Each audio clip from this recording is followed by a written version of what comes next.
Welcome to Pagan Coffee Talk. Here are your hosts, Lady Alba and Lord Knight. Okay, so we were talking about being at a pagan gather, and something that I noticed, it was wild, because initially my reaction was, that's freaking cool. And then the more I thought about it, I went, that's not cool. So I kind of had a 180 moment on this. Okay, let's back up here. All right. What was the moment for those listening to us? There was a little boy of probably about 4 or 5 years old with his dad. Again, pagan gather. So lots of pagans, different kinds running around. And this little boy was wearing a t-shirt that said, I would rather be a wolf of Odin than a lamb of God. And initially, I was like, all right, little dude, I see you. Yeah. I was like, high five, but then the more I sat with it, I was like, that child was probably far too young to understand what that actually means. And it's the realization that that is his parents bad-mouthing another religion through their kid and teaching that child a form of hate or intolerance. And I'm like, whoa, that's a fucked up day when the pagans are being intolerant. Thank you. So I really had to look at that and go, man, what are we teaching our kids? Look, I get that a lot of pagans are hurt. I get that a lot of pagans, for a multitude of different reasons, were shunned by, dealt with hypocrisy, dealt with shitty people in the church that they were raised in. Right. But is that a reason to pass that down to your kids? You can teach them how to be pagan, and you can introduce them to your beliefs without belittling anyone else's faith. Right. So what the hell's going on? But it's a little scary. I mean, we're back to... I have seen an uprise, especially in the past 4 or 5 years, of, well, for the lack of anything else, Christian bashing. Yes. From pagans. Because I'm saying we, but, right. I'm using the royal we, all of us. We're mad. And I get it. Like I said, I understand that there's been a lot of bad blood. Yeah. But at some point, we have to get over it. At some point, we have to go, okay, you know what? I survived a church that I didn't like. I'm here. I'm intact. It's not like the old days where we got put on the rack, No, nobody's getting burned. No, you were emotionally scarred, right? You were mentally maybe scarred, but you found the right religion for you. So focus on that and not on the hatred towards this other faith, because really the faith didn't do it. People did. Right. Now, what would you say to those who would sit there and go, but yet I sit back and watch them on doing the YouTube videos and stuff like that, bashing? Oh, yeah.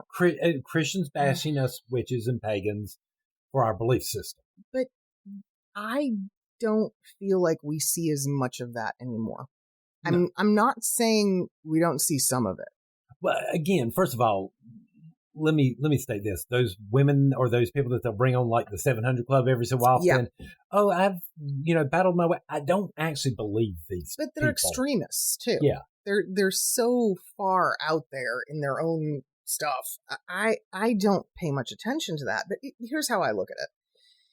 See, like you said, last 4 or 5 years, you can now buy a shirt at Walmart, right? Right. It doesn't get more Christian founded than Walmart. That says, we are the daughters of the witches you couldn't burn. You know what I mean? Like, Yeah. and that's a common battle cry now. We are the granddaughters, the grandsons of the witches you could not burn. That's pretty bold. Yes. I don't mind it so much as the shirt the little boy had on, because it was specifically calling out the Christians. Even though, yes, the Christians were known for persecution and largely, you know, the witch trials were Christian fueled. Right. There were other things happening there. And if you know your history, you understand that there was a lot more going on. It was about land acquisition. It was about money. It was about taking actual property. power and property away from people. So they were just doing it under the guise of God. And let's be honest, that's happened throughout history. How many times? That's nothing new. But yeah, this little kid's t-shirt, I was like, oh no. Because I don't understand why to put our own religion on a pedestal, for lack of a better way to put it, means we've got to kick somebody else. It's very strange to me. It makes no sense to me. No. At all. There are pagan aspects of Christianity. There are pagan aspects of Judaism. There's pagan aspects of the Islamic faiths and Muslim and so many countless other religions. Why are we not focusing on commonality? Versus. Yeah. I mean, because again, the pagan traditions and these Judeo-Christian beliefs, we've been doing this dance for a long time. We have. I mean, look, I get a giggle now that when you drive around, I see it around Charlotte a lot now, the churches are actually putting up cute little signs and messages for Halloween. It's not the big scary thing anymore. No. They're actually incorporating it into some of what they believe. Like, I saw one the other day. It was basically like, it's autumn, come inside and fall for Jesus. You know, and I was like, all right, that's cute. Like, come on. You know, but I've seen others that have to do with trick-or-treating or that have to do with, you know, Halloween and, you know, boo and, you know, and I'm like, this is great. This is great. This is that church making a modern effort. Yes. And being inclusive. And I'm like, so what the hell is our problem? I don't know. I don't get it. I don't see why in the world people in the pagan community seem to think that they have to destroy another religion to build ours up. Why is everybody so angry? That's a really good question. Yeah. It's, and more so, why is that hurt and that anger not being addressed and analyzed spiritually and being dissipated?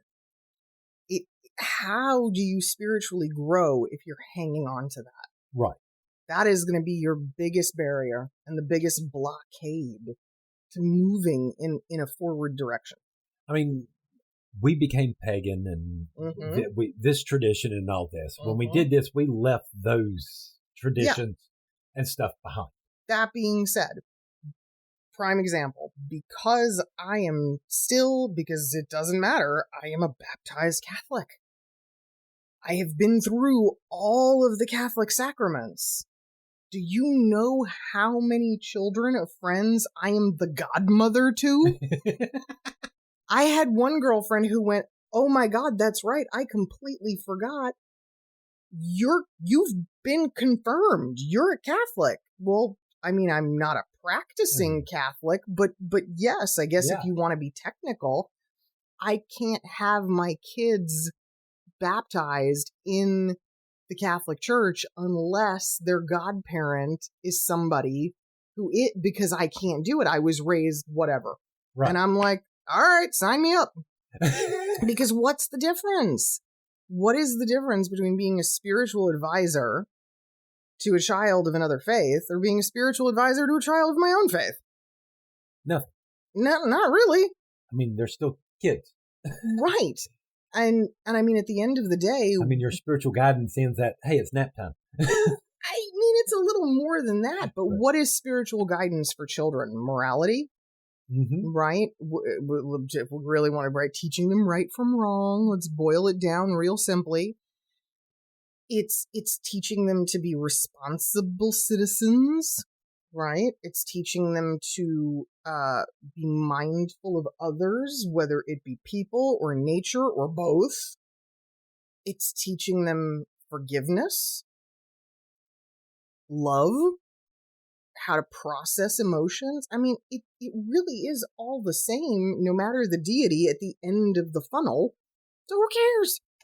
But so much anger, so much resentment floating around. And I would love to see comments on this. I would love if people would comment and write in and give us their thoughts on this so we can chew on it a little bit more, because again, I think this is a problem in the community, and it's something we need to fix. Yeah. And we need more perspective on it. We need to have discussions about, we're not going to heal unless we talk about it. Right. Well, again, we've even gone to the point to where we even have a class in an attempt to get you not to hate Christianity so much. Yes, because it's such a common denominator. I have only had one student, that has been completely and utterly devoid of any religious upbringing or any other faith influencing their life. They were not raised pagan. They simply were raised with nothing. Nothing. Their parents were basically atheist agnostics. They just did not raise their kids in any type of religion. Did not discuss it. So this person was a blank slate. It was the most refreshing thing I'd ever seen. Because they had no preconceptions. They had no hang-ups. They had no anger. All they had was curiosity. Plain and simple. They had pure, and we would sometimes get into class discussions where, yes, people would talk about their experiences with different churches. And this poor woman was like, I don't know what you're talking about, because that never happened to me. Makes no sense to me. I don't believe people would actually behave that way. It was so much so that I had to send her down a side quest to research and get a more well-rounded understanding of other faiths, because she had nothing to go off of. But that's, most of people are like, no, they walk in the door and they're just like, you go, what were you raised? It's like, down boy, relax. So, I mean, trust me, my heart stops every time they go, oh, I was raised Southern Baptist. Yeah. Oh, crap. Yeah. Yeah. No, I know. It's, so yeah, I mean, if you're listening to this, drop us a note, tell us your experience. Give us a story or two. We'd like more comments in general. We'd love for people to, participate, ask questions, give us other topic ideas. Oh man, send us coffee. That's always. We don't turn down coffee. Often. No, just send beans. Yeah. Send the plant.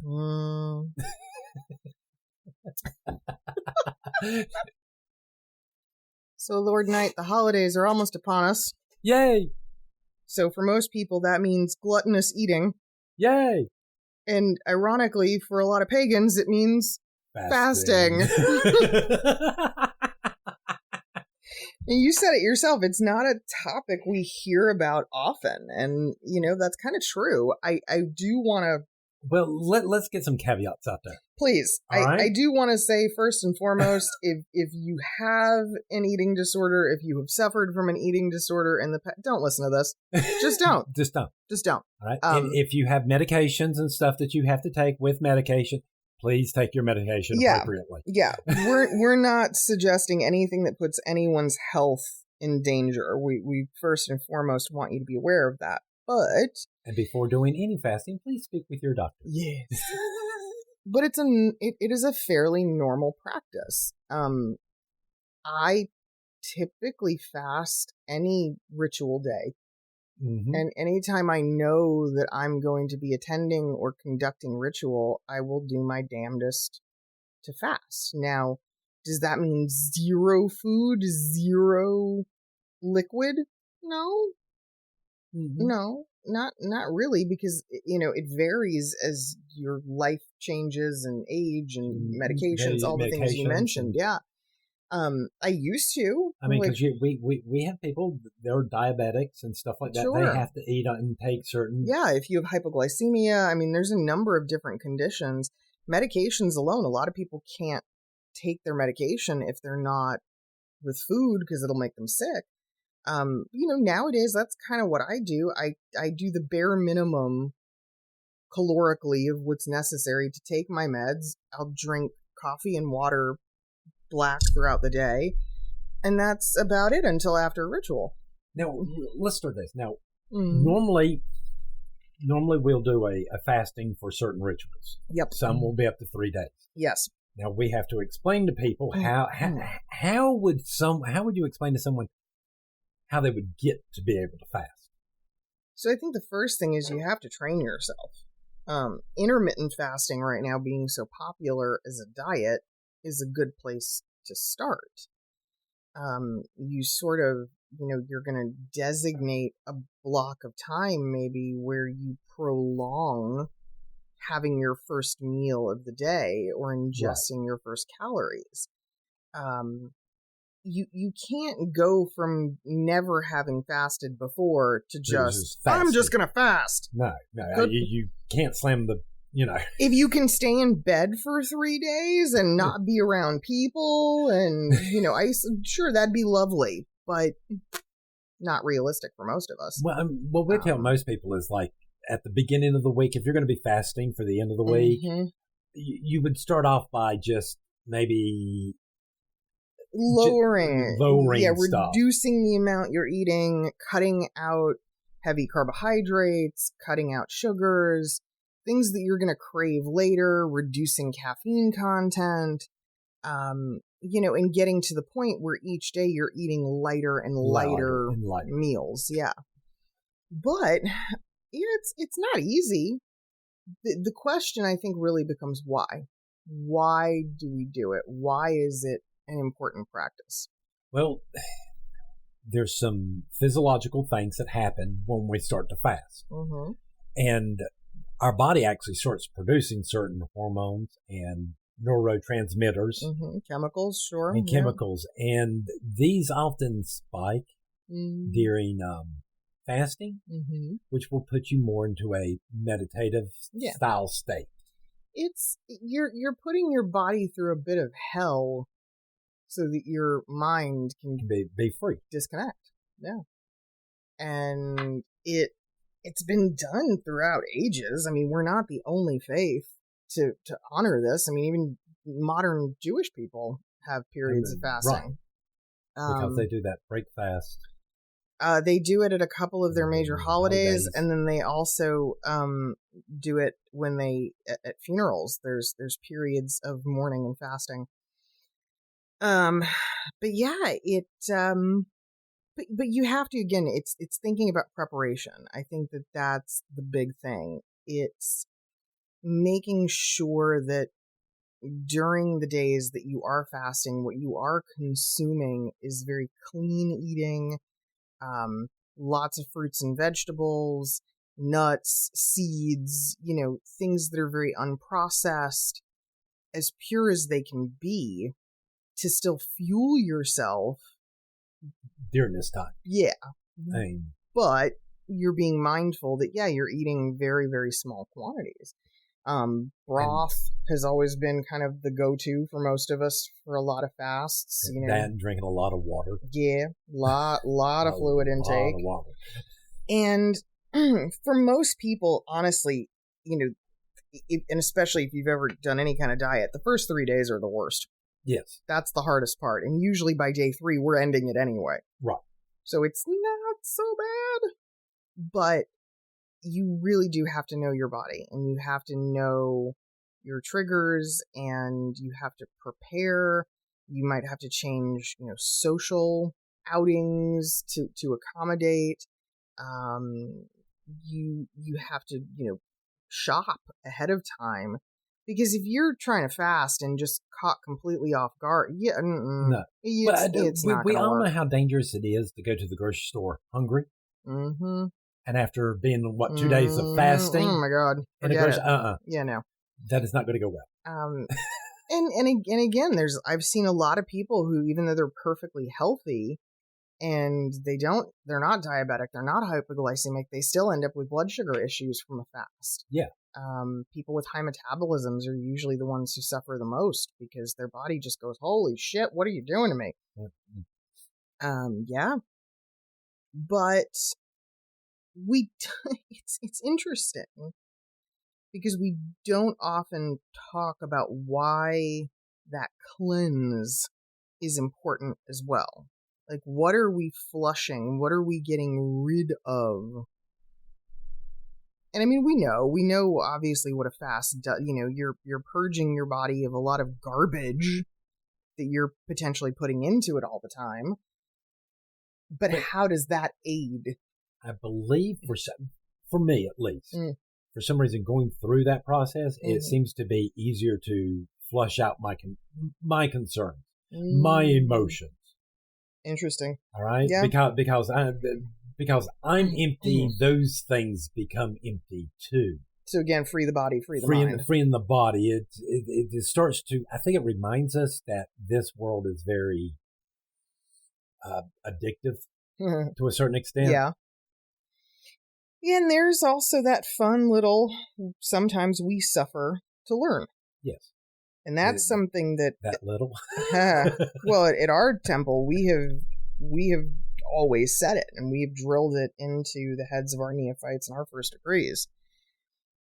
When we say suffer to learn, I mean, we're not talking about tormenting yourself, but there is a discomfort to going through that process. I mean, look, a lot of pagans smoke, and man, when we look at them and go, you got to go 3 days. Yep. Woo! Oh God. They get, I mean, I can give up food. I can give up all that. Yeah, don't take away my cigarettes. I mean, again, it's the addictive components. I mean, it's rough, and it really does have a profound impact. Now, could part of all this also be us trying to show that we have control over ourselves in this world? For me, I see it more as an act of sacrifice. You see it more as an act of sacrifice? Mm-hmm. Because, well, again, remember, Catholic upbringing, so Lent, right. You give things up as a way to show the gods your devotion, your loyalty. But again, that willingness to suffer. And I do think that there's something pretty powerful about that. But yeah, very rarely do I see it as me having control over anything. Well, I mean, you're showing control over yourself. Sure. All right. I mean, It's just like, I just like you just said, I'm like every other pagan. I used to smoke. Mm-hmm. And it took a lot for me to quit. Mm-hmm. Uh-huh. But also, I don't know. See, because I look at that and I go, if you're not giving it up permanently, right, then not really. What we're doing is we're putting a kink in the chain somewhere. Right. And saying you just got to get through 3 days. And most people just pick their cigarettes right back up after those 3 days are over. It's not like they actually plan to make this a long-term thing. If that's the case, then yes, I see that more as this is me exerting my willpower and taking control of this situation. So, What else? What else do you think becomes important about the fasting process that maybe people don't realize? Besides the general medical concerns when you're doing this stuff, doing it, you got to remember there is a point in doing these where you do become less graspy on reality. Mm-hmm. Yeah.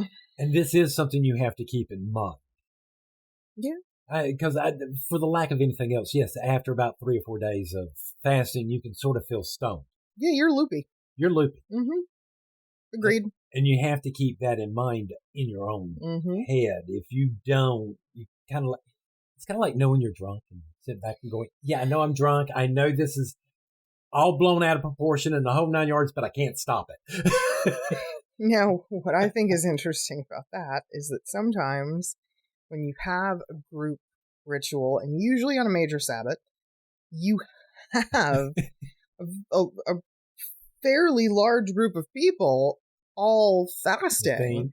So the collective, right? What happens when you have all of these people that are hungry, a little tired, a little on edge, a little bit of a headache, right? From all of these things, like, but we're all working together. It's interesting. And yet when you're in ritual, all those problems seem to go away. The snippiness. Well, it's funny because you would think that under those circumstances, you would have a bunch of really snippy, annoyed people running around. And I've found it to be quite the opposite. See, I have too. No, you're right. I would expect to be sitting there and like having to look down at somebody gnawing on my knee. Right. Because they're hungry. Right. It looked good. Right. Let me put some barbecue sauce on that. Whereas I have seen in our temple plenty of occasions where you have people who haven't eaten in 3 days, but on that third day, they're preparing food. Yeah. For a feast that's still got another 12 hours to go before they can eat. And not even thinking about it. Nope. And I mean, if they are, it's a passing thought. Yeah. No, because I'm sure these people, just like any other good cooks, are sitting there and every so often going, taste. Yeah, you kind of have to. But at the same time, you're still not really consuming enough to be satisfied. Do anything. No. So that delayed gratification, yeah, it's an effective tool. But for some reason, yeah, we hear more about it in other areas of our lives. I don't feel like fasting is as prevalent anymore. As a ritual experience or a religious experience of sitting there fasting and meditating, it is an actually interesting thing to go through. It is. And we're funny because when we say fasting, we don't just mean food. No. Sex is off the table. Mm-hmm. God, what else? I'm trying to, I mean, we get pretty regimented for those 3 days. Yeah. Let's see, no sex. No food. Minimal food. Only things that are, again, very clean, very natural, very healthy. Very little coffee. Very little caffeine. No nicotine. No drugs. When possible, if it's a medication that is not dire or essential to someone's well-being, then yes, we will come off of unessential medications or supplements, because again, that's just one more thing we're putting in ourselves. Jeez. I know as a woman, one of the things is we no makeup, no nail polish, we're very stripped down during that time. Yeah. It's primitive almost. Yeah. Well, the idea is to get as much of these toxins out, to get as much of these chemicals and stuff that we're putting in our bodies. That might not necessarily be the best thing for us. It's trying to go back to a place of being pure is the wrong word, but cleansed. Now, new. Now, here's what I always found funny, is after coming off a fast, you would think you would want to eat a lot. Yeah. Yeah. So coming off the fast, okay, let's talk about breaking a fast, okay? Well, one of my favorite stories was Lord Raceland years ago talking about how someone, after a fast, someone gave him a grape. And he, in his mind was like, oh my God, this is going to be the greatest grape I've ever had. And he goes, instead, it was almost a bit repulsive. To because it was like, he's like, it wanted to get stuck in my throat, and it was just, he's like, it was not enjoyable. And normally when we step people out of a fast, we're like, you gotta take it slow. You gotta take it slow. Little bit of soup, nice piece of toast, piece of fruit. You're not gonna sit down and gorge yourself immediately after. No, you'll get sick. You'll get sick in a heartbeat and be throwing up. Yep. So coming off a fast is just as important as making sure you're properly going into a fast. That's true. It's very true. Yeah. It's a preparatory phase, no matter how you look at it. It's definitely not something you're going to do just because it's a Thursday. No. Or because, some list told you to do it today. Mm-hmm. This is something you have to sort of set yourself up for. But if you've never done it, also, it is interesting to at least experiment with it in your workings and see what happens. What happens if it benefits you, or if it actually ends up being a negative to the point where you go, no, that's not for me, and that's okay. And I would just sit there and suggest, hey, just do it for one day. Mm-hmm. Do it for one ritual, see what happens. Yep. Now, don't get too addicted on it and just quit eating altogether. Yeah, no, please no. please keep on eating. Yeah. Well, it's the same thing. Abstaining from something for a long period of time can have these oddly euphoric effects. I mean, sex is a good example of that. But it can be dangerous if you go too far. Right. I mean, just like anything else we ever talk about in craft, it's always moderation. Yeah. Absolutely. I mean, we love that man to death for just coming up with moderation. Yeah. Yeah. No kidding. Yeah. But fasting is, you're right. People don't really talk enough about it. I think they think it's sufficient to just go, okay, just fast for a day. Maybe not. It takes a little more guidance. It takes a little bit more prep. And really, there are certain people, that might have to sit there and drink juice throughout the day. Yeah. While fasting to keep up their sugar, and it happens. Or electrolytes, or you may have to, use a protein powder, or something like that that's going to help you to maintain metabolic homeostasis. Getting out all my science words today. Yeah. But the good thing is we're not fasting right now, so we can have more coffee. Thanks for listening. Join us next week for another episode. Pagan Coffee Talk is brought to you by Life Temple and Seminary. Please visit us at lifetempleseminary.org for more information, as well as links to our social media: Facebook, Discord, Twitter, YouTube, and Reddit. We travel down this trodden path, a maze of stone and mire. Just hold my hand as we pass by a sea of blazing pyres. And so it is the end of our days, so walk with me till morning breaks. And so it is the end of our days, so walk with me till morning